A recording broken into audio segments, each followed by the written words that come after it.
Bonjour à tous et à toutes, je m'appelle Mookie et vous êtes sur ma chaîne principale Mookie Dounia.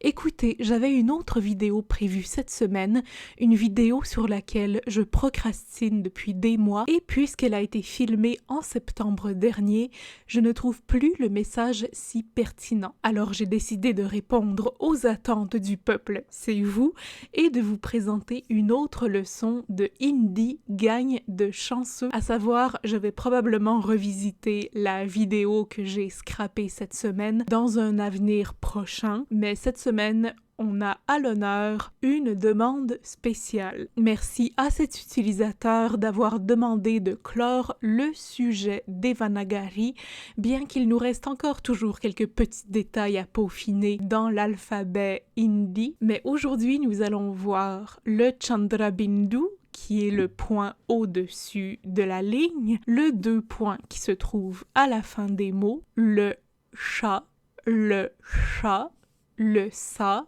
le tra et le ksha. Ça a l'air d'être gros comme programme, mais ne vous inquiétez pas, ça va être très clair et très complet comme d'habitude. Commençons par le 2 points qui se trouve en fin de mot parfois, surtout si on a affaire à un mot en sanskrit.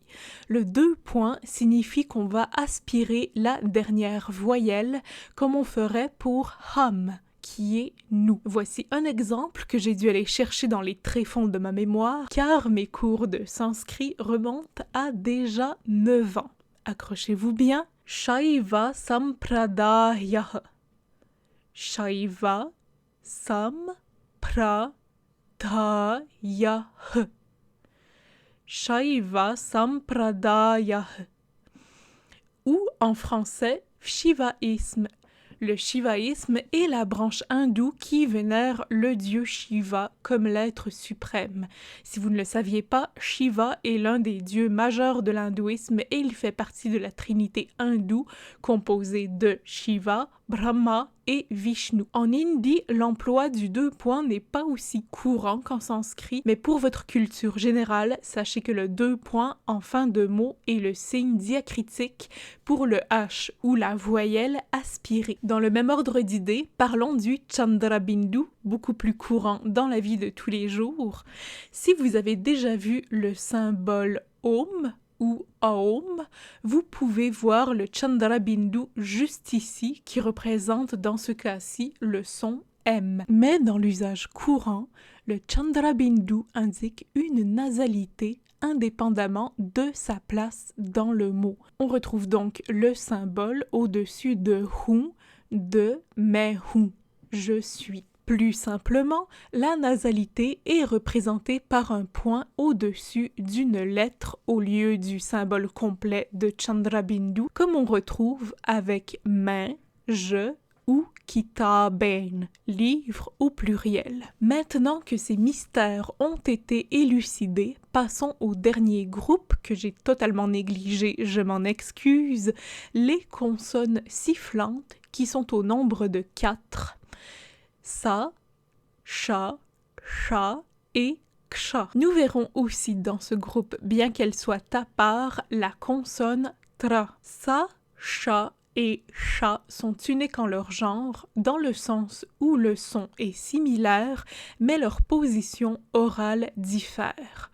Sa est le jumeau de notre S dental qu'on retrouve dans une tonne de mots très courants comme sorry et Namasté. Cha est une consonne palatale, c'est-à-dire que vous devez coller votre langue à votre palais en la prononçant. Cha, cha, cha. Et cha est une consonne rétroflexe, c'est-à-dire que vous devez courber le bout de votre langue vers l'arrière et prononcer le cha ainsi.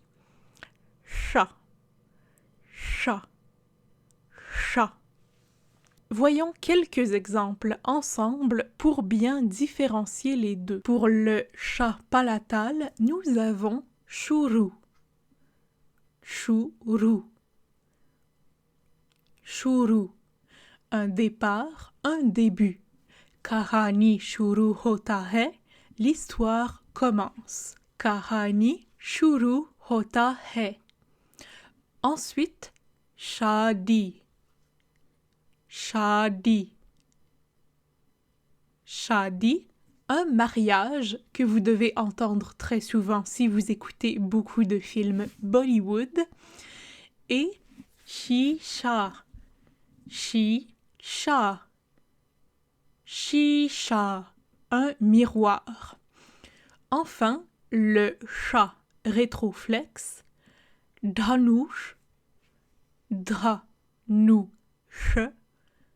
dhanush, un arc qui est aussi le nom d'un grand acteur tamil, krushi, krushi, krushi, l'agriculture, et sangharsh, sangharsh, sangharsh, un conflit. Voyons maintenant le tra qui s'écrit comme ceci, c'est notre ta dental avec la jambe de notre ra. Et il se prononce comme il s'écrit tra. En revanche, on le retrouvera généralement combiné avec une autre voyelle i, tri, tri, qui représente un nom en triple exactement comme en français avec trio, trilingue, etc. En voici quelques exemples. Trishul, trishul, trishul, un trident, soit une arme divine, comme le trident de Shiva. Tribhuj, tribhuj, tribhuj, tribhuj, qui signifie triangle, et tripataka, tripataka, tripataka, qui est un mudra en danse classique indienne représentant un drapeau à 3 couleurs. Vous pouvez voir ces gestes de main dans l'image juste à votre droite. On retrouvera aussi tri dans un autre exemple un peu plus loin. Et enfin, le dernier mais non le moindre, ksha. Ksha. Cette consonne ne s'utilise que dans très peu de contextes, mais elle est quand même utile à savoir. Ici, on réunit notre chat palatal avec le son K pour créer ksha. Ksha. Voici quelques exemples de mots. Kshatriya, kshatriya, kshatriya, la caste des soldats dans l'Inde antique, et comme vous pouvez le voir, on retrouve tri ici aussi. Ensuite, nous avons pakshi, pakshi, pakshi, un oiseau. Kshati, kshati, kshati, un mot qui signifie dommage, bris ou blessure. Et enfin, un mot qui peut être très utile mais que je n'ai presque jamais vu ni entendu, kshama, kshama, kshama, qui est le pardon dans le sens de demander pardon.